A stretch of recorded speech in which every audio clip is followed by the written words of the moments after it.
what do you have to physically prepare for that chaotic scene you painted a moment ago?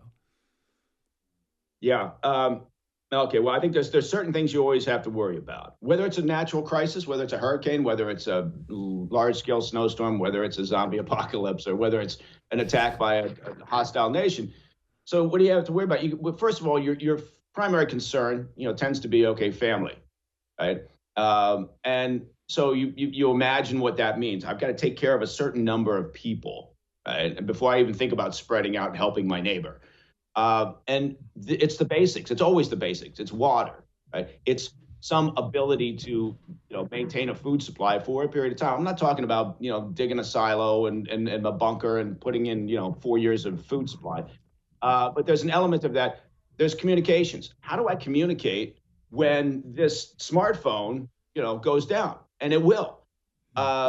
Then, so what does that mean? Okay, that means kind of reverting back to the old days of walkie-talkies, and Niner. And so we do that.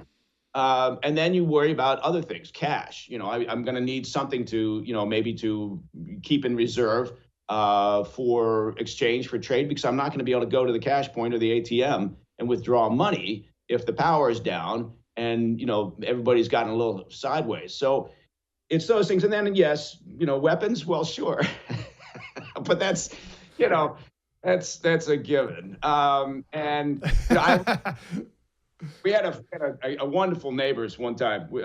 We've since moved, but we had great neighbors.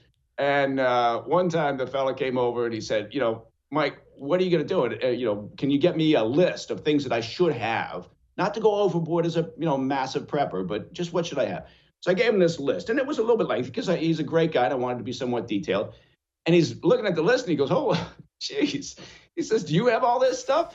And I said, no, I got a walk-in closet full, safe full of, guns and gear. I'm going to come over and take your stuff. But I was kidding. I'm not going to do that. But so you have the basics, and then medicine. Think about, that, and this is really important. Think about the medications that maybe you're, if you're, caring for your elderly parents, if you've got children, if yourself, and to the degree that you can, you need to say, okay, that pharmacy is probably not going to be open if there's a catastrophe or things shut down because of a storm, whatever it is. So it's the basics across the board that you need to think about.